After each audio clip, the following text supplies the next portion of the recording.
નમસ્તે મિત્રો, આપ સૌનું સ્પીક બિંદાસમાં ખૂબ સ્વાગત છે। આજે આપણે છીએ સમઢિયાળા ગામ કે જ્યાં ગંગા સતીમાં કહળસંગ બાપુ પાનબાઈ જેમણે અહીંયા ભજન કરેલું અને અત્યારે ત્યાં કહળસંગ બાપુનો જેને કહેવાય કે જમણા હાથની સમાધિ છે, સાથે સાથે ગંગા સતીમાં અને પાનબાઈના ફૂલની સમાધિ છે। તો આજે આપણી સાથે છે મહાવીરસિંહ ગોહિલ કે જેઓ આ જગ્યાના ટ્રસ્ટી છે અને આપણે એમની પાસેથી આ જગ્યા વિશે અને ઇતિહાસ વિશે થોડી માહિતી મેળવશું। આપનું ખૂબ ખૂબ સ્વાગત છે મહાવીરસિંહ। પહેલાં તો આપ અમને આ જગ્યાનો જે ઇતિહાસ છે એના વિશે થોડી માહિતી આપો। આજે શ્રી બ્રહ્મનિષ્ઠ કહળસિંહજી બાપુ બ્રહ્મવાદીની એવા ગંગા સતીમાં અને બ્રહ્મવાદીની એવા પાનબાઈ માનું આ સમાધિ સ્થળ છે।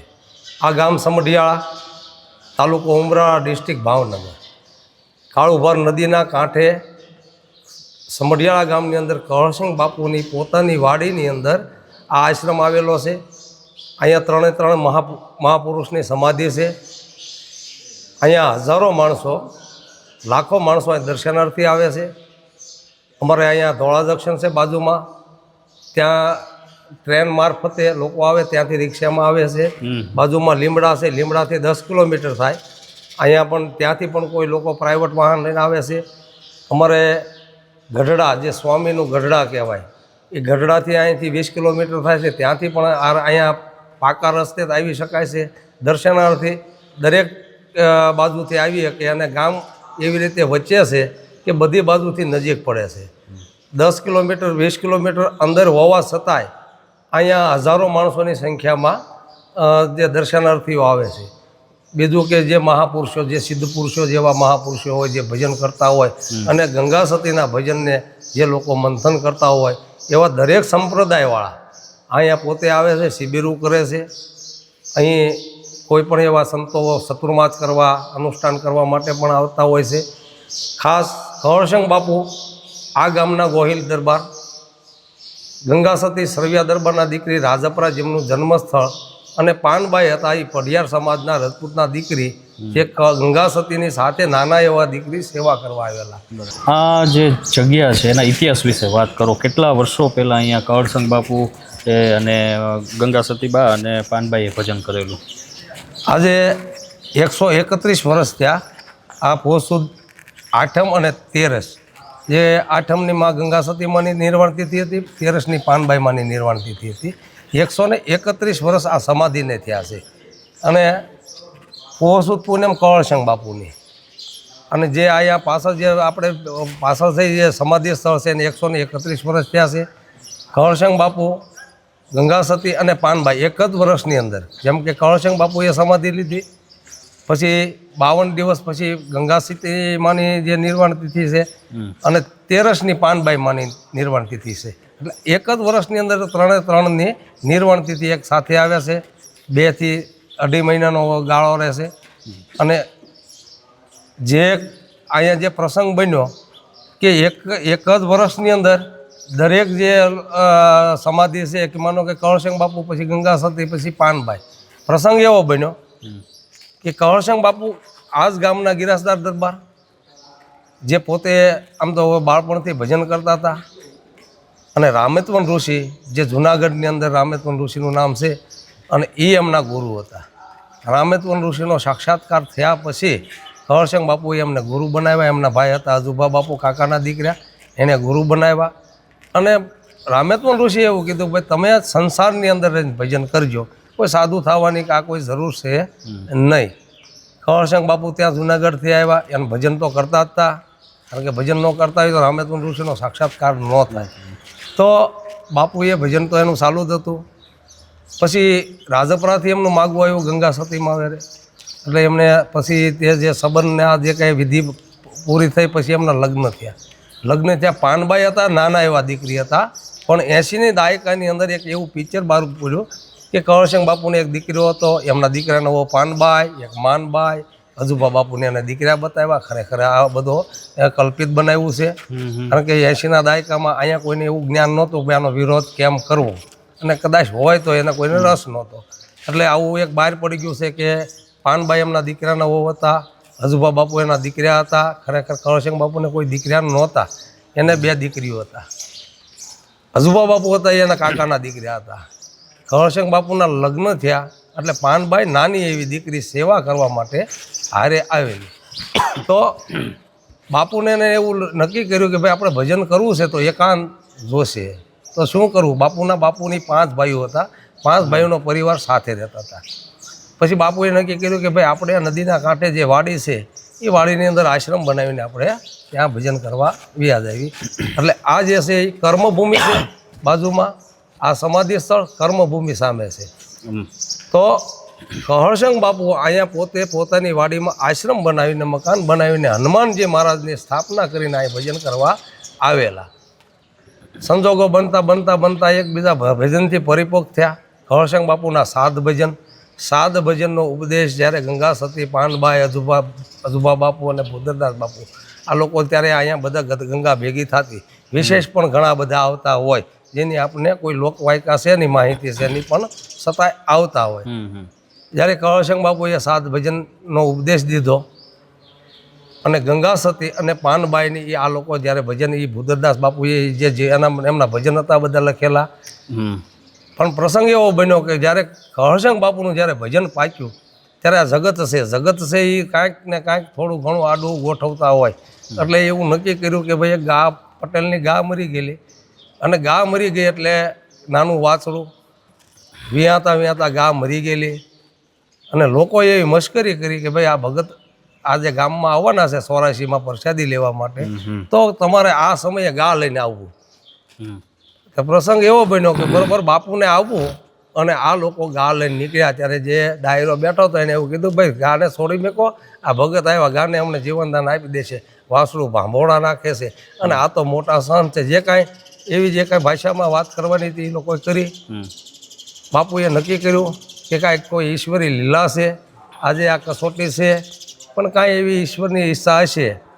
નક્કી કર્યું, હાથમાં અંજળી લીધી. અંજળી લઈને જે કાંઈ યોગ ક્રિયા પ્રમાણે એને જે કાંઈ તો મહાપુરુષ હતા એમાં તો આપણે એનું વ્યાખ્યા ન કરીએ કે કઈ રીતે કર્યું હોય, પણ એ અંજળી છાંટી ગા ભાંભોળો મારીને ઊભી થઈ ગાની ઘેરે વી ગઈ.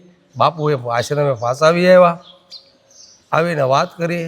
ગંગા સતી માએ કીધું કે આ જે પ્રસંગ બન્યો છે તો આ જગતને એક જાણ થશે તો જગત આપને જીવવા દેશે. બાપુ કે એનો પ્રશ્નનો જવાબ હું તમને પછી આપીશ, પણ અત્યારે હું એકાંતની અંદર ભજન કરવા આવ્યો જાઉં છું. બાપુ એકાંતની અંદર ભજન કરવા આવી ગયા.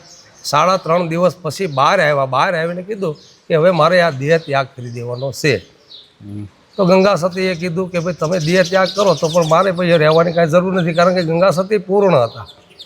ત્યારે બાપુએ આદેશ કર્યો કે નહીં, હજી પાનબાઈને તમારે પૂર્ણતાએ પગાડવાના છે. એને ઘણી સેવા કરી છે, સિદ્ધ તો એ થઈ જ ગયા હતા, પણ પૂર્ણતાએ આમાં શું છે કે ઘણી વખત લોકો અજ્ઞાનતા હોય, અભ્યાસ ન હોય, એટલે એમ કે કદાચ એને મુક્તિ મળી હશે એવો મને વિશ્વાસ છે. ભાઈ તમને અભ્યાસ નથી, પૂર્ણતાએ પહોંચ્યા હોય એ જ બ્રહ્મની વાતો કરે, એ જ 14 લોકની વાતો કરે. કારણ કે વચનની વાત જે છે, વચન તો દરેક જીવની અંદર હોય, પણ એમાં કોઈ સંતની દ્રષ્ટિ પડે, કોઈ મહાપુરુષની દ્રષ્ટિ પડે અને એ વચનને કેમ જાણવું, કેમ માણવું, કેમ જાગૃત કરવું એ તો એ ગુરુ બતાવે. ગંગા સતીએ ગુરુના ભજન ઉપર પણ ઘણો બધો ભાર દીધેલો છે. બાપુ 3.5 દિવસ પછી આવીને નક્કી કર્યું કે આ દેહ ત્યાગી દેવાનો છે.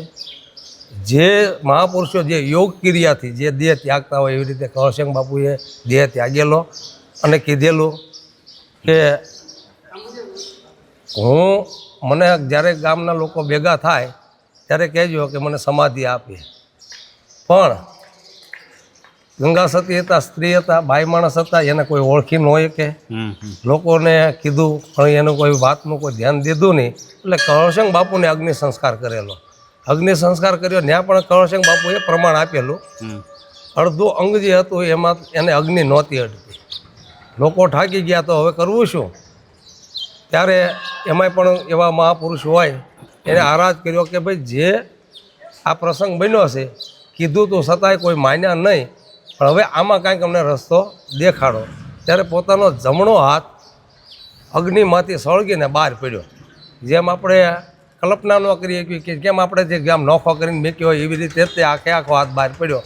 ત્યારે ત્યાં પણ મહાપુરુષો એવા હોય એને નક્કી કર્યું કે ભાઈ અમે હાથની સમાધિ આપશું. એ પછી અગ્નિ જે અંગ હતું એ જે અગ્નિ નહોતી અડતી અને અગ્નિ અડી અને કળશંક બાપુના હાથની સમાધિ દીધી. એ અહીંયા છે એ હાથની સમાધિ છે આ. હમ.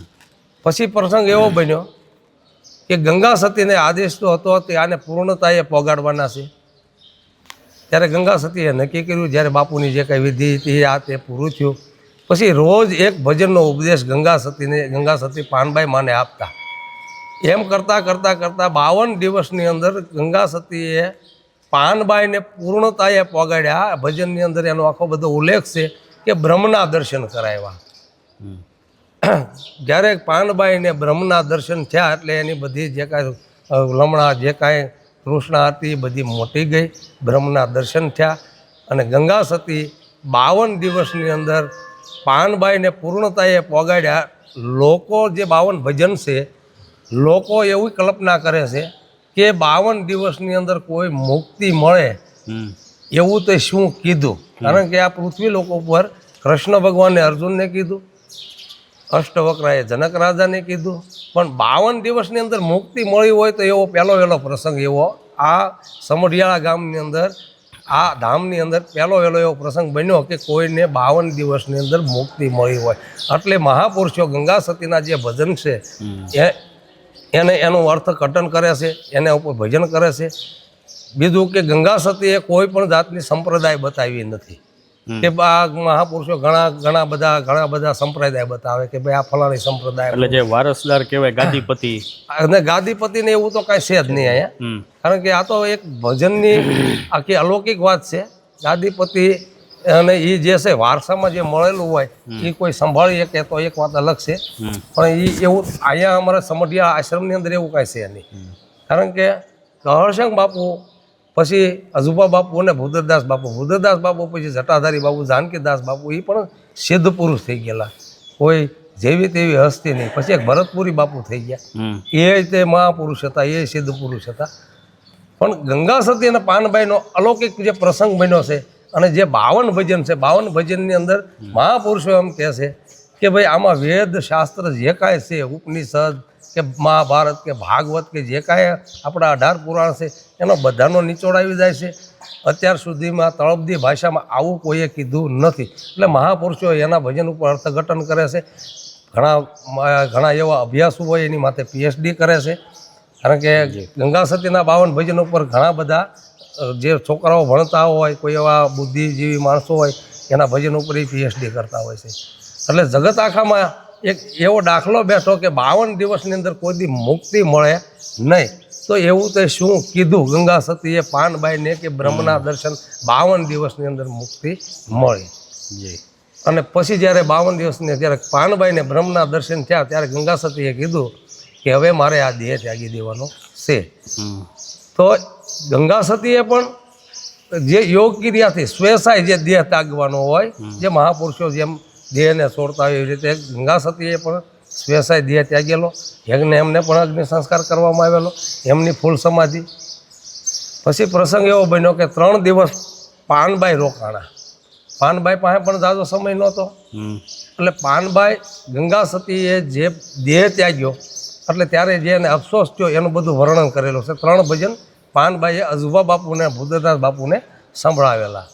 અને આ જે આખો ઇતિહાસ છે એ ભૂદરદાસ બાપુએ લખેલો, પણ પ્રસંગ એવો બન્યો કે ભૂદરદાસ બાપુએ પોતાનો અને અજુબા બાપુનો કોઈ ઇતિહાસ લખ્યો નથી. પછી એના જીવનની અંદર ક્યાં સુધી, કારણ કે એ લોકો સિદ્ધ તો હતા જ તે, અને સિદ્ધ હોય તો જ તે આનું વર્ણન કરી શકે અને આવું અભ્યાસ કરી શકે, લખી શકે, પણ એને પોતાનું કાંઈ લખ્યું નથી. પછી ભૂદરદાસ જ્યારે પાનબાઈમાં એ 3 ભજનનો ઉપદેશ જ્યારે અજુબા બાપુ અને ભૂદરદાસ બાપુને દીધો, 4થા દિવસે પાનબાઈએ પણ સ્વેસાય દેહ ત્યાગેલો. યોગ ક્રિયાથી એને પણ એવી રીતે દેહ ત્યાગેલો. એમની પણ ફૂલ સમાધિ છે, એમને પણ અગ્નિ સંસ્કાર કરવામાં આવ્યો. પછી પાછળ રહ્યા અજુબા બાપુ અને ભૂદરદાસ બાપુ. એ ભૂદરદાસ બાપુ અને અજુબા બાપુ 2 ભજન કરતાં એની રીતે જે જીવન પૂરું થયું. પછી જટાધારી બાપુ જે જાનકીદાસ બાપુ ખાખી સાધુ હતા, એમના એક શિષ્ય હતા ઈશ્વરદાસ બાપુ. એ પછી આ આશ્રમ એ લોકોએ સંભાળેલો ને એ વખતે મહંત તરીકે પહેલાં જટાધારી બાપુ જે જાનકીદાસ બાપુ હતા એ પણ સિદ્ધ પુરુષ હતા. પછી એમના શિષ્ય જે ઈશ્વરદાસ બાપુ હતા પણ એ પણ ખાખી સાધુ હતા, પણ સમયને અનુસાર બ્રહ્મની માયાજાળ પ્રમાણે એ સંસારમાં આવ્યા અને બાળ બચ્ચા થયા. એ જગ્યા સંભાળતા હતા. પછી લોકો 80ના દાયકામાં જગ્યા છોડીને બી ગયા. અને પછી આ જે અમારા જે કળશંગ બાપુના અમે પોતે સીધી લીટીના વારસદાર છીએ. અમે પોતે આ જગ્યા સંભાળ્યા પછી તમને ધીરે ધીરે અહીંયા અન્નક્ષેત્ર ચાલુ કર્યું. અહીં રહેવા માટે આ તે કોઈ ફી વગર, કોઈ ટોકન વગર અહીંયા અન્નક્ષેત્ર ચાલુ છે. અહીંયા ફી કોઈ લેતા નથી. કોઈ રોકાણા હોય તો યાત્રાળુ પણ આવે છે, ઘણા અનુષ્ઠાન માટે આવે છે. પણ આ ભજનની ભૂમિ એક એવી ભૂમિ છે કે કળશંગ બાપુએ હનુમાનજી મહારાજની પાછળ પોતાની વાડી સ્થાપના કરેલી. અનેક વાર હનુમાનજી મહારાજ આ ભૂમિની અંદર પ્રગટ થયેલા છે. ગંગા સતી જ્યારે પોતે દેહ ત્યાગ્યો ત્યારે જે દેવલોકમાંથી બ્રહ્મા, વિષ્ણુ, મહેશ, નારદજી આ જે બધા અહીંયા પ્રગટ થયેલા છે. અને પાનબાઈને જ્યારે બ્રહ્મના દર્શન કરાવ્યા ત્યારે એ તો મહાપુરુષો જાણતા હોય બ્રહ્મ કોણ. બ્રહ્મ જે છે એની આખી વ્યાખ્યા જુદી છે કે જેને આ 14 લોકની રચના કરી. બ્રહ્મા, વિષ્ણુ, મહેશ જે 3 લોકના અધિપતિ હોય જેમ બ્રહ્મની વાત કરો તો બ્રહ્મ સહિત 14 લોકના અધિપતિ છે, જેણે આખી સૃષ્ટિનું સર્જન કરેલું છે. એની ગંગા સતીએ વાત કરી છે. એના ભજનમાં કીધું ને કે વચનને જાણ્યું એને સર્વે જાણ્યું, એને કરવું પડે નહીં બીજું કાંઈ. બીજું માએ કીધું છે કે વચન છે 14 લોકથી ન્યારું, એની તમે કરી લો પાનબાઈ ઓળખાણ. બરાબર છે. આ બહુ અલૌકિક વચનની વાત કરેલી છે. ગુરુપદની પણ એવી વાત કરી છે. શીલવંત સાધુની આવા 52 ભજનની પણ રચના છે. કળશંગ બાપુના 7 ભજન છે જે કોઈ સ્ટેજ ઉપર આવ્યા નથી, લોકોના કંઠસ્થ નથી. કળશંગ બાપુના પણ એવા જ ભજન છે. દિલ ખોલીને દેખો દીદારા, કાયા ભીતરમાં ખોજ કર, એવી વસ્તુ આરે કાયામાં નર ઉઠીને લાગ્યો પાય પડી. ગગન ટકોરા વાગે સુનતા હે કોઈ ધ્યાની, ગગન ટકોરા વાગે. આવા કળશંગ બાપુના બહુ અલૌકિક ભજન છે. તમે કદાચ સાંભળો તો તમને એમ થાય કે જે કબીર સાહેબની વાણી છે ને એ પ્રકારના ભજન છે. પણ એ જે ભજન કોઈ સ્ટેજ પ્રોગ્રામમાં કે આવ્યા નથી એટલે લોકોને બહુ ખબર નથી. એટલે ઘણી વખત લોકો અજ્ઞાનતાના હિસાબે એના અભ્યાસ ન હોય એટલે ઘણી વખત એવું પણ કે કળશંગ બાપુએ ગા હજીવન કરી ત્યારે માયાને ઠપકો આપ્યો કે તમે ક્રોધમાં આવી ગયા, તમે ક્ષત્રિય હતા, તમારામાં ક્ષત્રિયપણું આવી ગયું, તમે આમ હતા. આવું બધું લોકવાયકે આવી સીસરી વાતો કરે. ખરેખર ગંગા સતી કળશંગ બાપુને ઠપકો ન આપી શકે. કળશંગ બાપુએ જે 7 ભજનની જે રચના કરી છે એ ગંગા સતીના 52 ભજન પહેલાં કરેલી છે.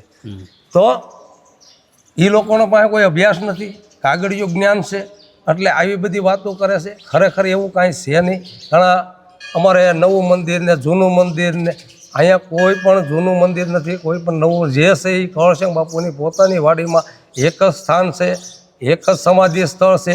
ક્યાંય આની કોઈ શાખા નથી, અહીંયા કોઈ બાપુ નથી, કોઈ મહંત નથી. અહીંયા ગામના દરેક સમાજના ભેગા થઈને અમે સેવા કરવી, સંચાલન કરવી છીએ. અન્નક્ષેત્ર ચેરિટેબલ ટ્રસ્ટ અમે બનાવ્યું છે. બીજું એક વહીવટી કમિટી પણ છે. બધા ભેગા થઈને અહીંયા અમે આ જે કાંઈ પણ પ્રસંગો કરતા હોય, જે કાંઈ આયોજન કરતા હોય અને કોઈ પણ જાતનો ફંડ ફાળો કરતા નથી. કોઈ પણ જાતના બાપુ કે મહંત તરીકે અમને કોઈ બિરદાવતું નથી. અમે સામેથી કહી દેવી છે કે ભાઈ અમે કોઈ બાપુ કે મહંત નથી, અમે એક ટ્રસ્ટીઓ છીએ, વહીવટ કરતા છીએ. હું કળશંગ બાપુ ગંગા સતીનો સીધી લીટીનો વારસદાર 5મી પેઢીએ મહાવીરસિંહ પોતે. મારા બાપુનું નામ ભૂપતસિંહ. પહેલાં મારા બાપુ અહીંયા સેવા કરતા, પછી બીજા ઘણા બધા અહીંયા સેવા કરી ગયા છે. અત્યારે હાલમાં અમે પોતે સેવા કરવી છીએ. વિશેષ પાનબાઈના 3 ભજન એનું પુસ્તક એમનું જીવન ચરિત્ર મધુસિંહ જાડેજાએ પ્રકાશિત કરેલું છે. એ અમારા આશ્રમમાં જ મળે છે. એની 130 રૂપિયા કિંમત છે. જે એનું જે સત્ય ઘટન જે કાંઈ છે અર્થ, આ ગંગા સતી પુત્ર હતા આ તે એ બધું જે કાંઈ હતું એનું ચોખ્ખું કર્યું કે ભાઈ આ ખરેખર ખોટું છે. એટલે એનું જે કાંઈ વિભાજન કરીને જે કાંઈ સત્ય હતું એ બધું અમે આ પુસ્તક રાખીએ છીએ. એમાં 52 ભજન ગંગા સતીના છે, પાનબાઈમાંના 3 ભજન છે ને કળશંગ બાપુના 7 ભજન છે. કારણ કે ભજન તો 100-150 હતા, ઘણા કહે છે 300 હતા. પણ ખરેખર અમારે જે 52 હતા એ અમને મળી ગયા નીપાબેન દવે પાસેથી. એક ભજનની અંદર ગંગા સતીએ કીધું કે અસલ વસ્તુ કોઈ દી સળે નહીં, ભલે અહો કાળ ગાળે વનમાય. જ્યારે સંશોધન કરવા મધુસિંહ સાહેબ નીકળ્યા ત્યારે જે એને વસ્તુ જોઈતી હતી બધી મળી ગઈ. અને એ લોકો ત્યારે એ વખતે અહીંયા આવતા હોય, એના કોઈ પૂર્વજો આવતા હોય તો જ મળે, ને એની પાસે ક્યાંથી. પણ માએ જે ભજનમાં કીધું એ ભજનનો સાક્ષાત્કાર એમાં અમને થયો કે જ્યારે જોતું હતું ત્યારે બધું મળી ગયું. એટલે એમનું જીવન ચરિત્રનું પુસ્તક પણ આપણે બનાવ્યું છે અને આપણે આશ્રમમાંથી ને વેચવી છે. અને એ જે છે એ જે સત્ય ઘટના એ પૂરતું રાખ્યું છે. બાકી જે લોકવાયકા હતી બધું એનું અમે ખંડન કર્યું છે. ખોટા ભજનો હતા એનું પણ ખંડન કર્યું છે. ઘણા પોતાના નામ ભજન બનાવીને પોતા ગંગા સતીનું નામાસન આપે એવા બધા ભજન અમે કાઢીને ફક્ત 52 ભજન અને 3 ભજન પાનબાઈમાં અને 7 ભજન કવળસંગ બાપુ આ રીતે રાખ્યું છે. ને આજની તારીખમાં પણ તમને શ્રદ્ધા અને તમને વિશ્વાસ હોય તો અહીં બધું છે. બરાબર છે. તમારી પોતાની શ્રદ્ધા અને વિશ્વાસ. અમે કોઈ ચમત્કારની વાત કરતા નથી, પણ આજની તારીખમાં જેને અનુભૂતિ થાય છે, જે મહાપુરુષો આવે છે, જેની પાછળ લાખો માણસો જે આમ હાથ જોડીને ફરતા હોય છે, અવડી મોટી સિક્યોરિટી હોય છે, એ લોકો અહીંયા આવીને રોતા હોય છે, એની અમે બધા ભેગા થઈને સેવા કરવી છે. ચોક્કસ. બાકી અત્યારે કોઈ અધિકારી કે ગંગા સતીમાં અને પાનબાઈમાં કે કળશંગ બાપુ જે ભજન કરીને ગયા એવું ભજન અહીંયા કોઈ કરતું નથી, પણ સેવાનું ભજન કરે છે બધા. કોઈ પણ સ્વાર્થ વગર, કોઈ પણ જાતની ભાવના કે ભાઈ સેવા કરવી છે આવું ભજન કરે છે. જે આ મોક્ષ ને મુક્તિ માટેનું ભજન અત્યારે અહીંયા જે ભજન લુપ્ત થઈ ગયું છે, પણ એની ઈચ્છાથી ગમે સમય આવશે ત્યારે જેમ અત્યારે સમય આવ્યો, સંજોગો આવ્યા, આ આશ્રમનો વિકાસ થયો, આ બધું અહીંયા ક્ષેત્ર હાલે છે, એવી રીતે એ પણ સમય આવશે એવી અમે માને પ્રાર્થના કરવી અને મહાપુરુષોને પણ એવી પ્રાર્થના કરવી કે એવા આશીર્વાદ દે ને અહીંયા વળી પાછું જમીન અંદર એવા મહાપુરુષો આવે. મહાવીરસિંહ, આપ બંને પીપળાની પણ કંઈક ઇતિહાસ છે એની વાત કરતા હતા, તો એ અમારા દર્શકોને જણાવો. આ બંને પીપળાનો ઇતિહાસ શું છે? આ જે 2 પીપળા છે એ પીપળા સિદ્ધ થયેલા છે. કારણ કે આ કળશંગ બાપુ હતા એ વખતના કે એ પહેલાંના આ પીપળા હતા. આ પીપળા એક સમય એવો આવ્યો કે આ પીપળા 2 હુકાઈ ગયા અને ખાલી ઠૂંઠા હતા. અને ઠૂંઠા હતા અને લગભગ 30 થી 35 વર્ષ તો અમે પોતે જોયેલા. પછી જ્યારે અહીંયા આશ્રમનો થોડો ઘણો વિકાસ થવા મળ્યો 80ના દાયકા પછી એવું નક્કી કર્યું કે ભાઈ આ પીપળા કાઢી નાખો, આ નડે છે એટલે આ જગ્યા ખુલ્લી થઈ જાય. પણ એક સંત હતા, એ જે બાપુ હતા, એને એમ કીધું ભાઈ શું તમે વાતો કરો છો? કે બાપુ આ પીપળા કાઢી નાખવા છે અને આ કુંટીઓ અહીંયા છે એને પડખે ખાડો હતો એ બૂરી દેવો છે, એટલે આ જગ્યા ખુલ્લી થઈ જાય અને સારું થઈ જાય. કે નહીં ભાઈ પીપળા તો તમે શું કામ કાઢવા છે? આ પીપળા છે જે છે એ બરોબર, તે જે સમાધિ અને પીપળા છે, બીજું શું છે આ જગ્યાની અંદર? એટલે આપણે તો કંઈ એવું જાણતા ન હોય, કારણ કે આપણે એવું કોઈ જ્ઞાન છે નહીં. તો બાપુએ કીધું કે ભાઈ પીપળા ફૂંકાઈ ગયેલા નથી, એ પીપળા જીવત છે, લીલા છે, તમે એને કાઢતા નહીં. પણ બાપુ કીધું નડે છે તે કે નહીં નડે નહીં. એ પીપળાને હું તમને અહીં જે પ્રમાણ છે એ બાપુએ દીધું. પીપળાને તેલનું માલેશ ને એડિયું ને એ બધું સોંપડ્યું, મીઠું નાખ્યું અને એને ઘણું બધું અહીંયા 8 થી 10 દિવસ એની અહીંયા પરીક્ષણ કર્યું. અને પછી જ્યારે બાપુ કુંભના મેળામાં ગયા, એ સાધુ લક્ષ્મણગીરી નામ હતું એમનું, એ સાધુ જ્યારે કુંભના મેળામાં ગયા ત્યારે મારા બાપુજી અહીં પોતે સેવા કરતા હતા, એક અમારા ધાણુ દાદા હતા.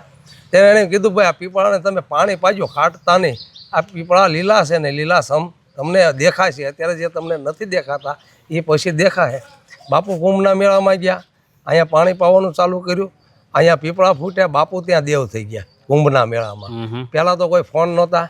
એ 5-15 મહિના પછી સમાચાર આવ્યા, કારણ કે એ મારા બાપુના ગુરુ હતા, મારા ફાધરના ગુરુ હતા. એને સમાચાર આવ્યા કે તમારા ગુરુ ત્યાં કુંભના મેળામાં દેવ થઈ ગયા છે અને એને ગંગાજીની અંદર એમની અસ્થિઓ પધરાવી દીધી છે અને અહીંયા આ પીપળા ફૂટ્યા છે. આ પીપળા એટલે એ જે સાધુ છે એને જે પ્રમાણ આપ્યું એટલે મેં એવું માન્યું છે કે આ પીપળા સિદ્ધ છે, એટલે વચન સિદ્ધ. કારણ કે આ પીપળા એ કેટલા વર્ષોથી છે તો અહીં ગામમાં કોઈ નથી ખબર. કળશંગ બાપુની એની હયાદીના આ પીપળા છે. બરાબર. સમય કાઢી અને અમારી સાથે વાત કરી બદલ ખૂબ ખૂબ આભાર. ધન્યવાદ.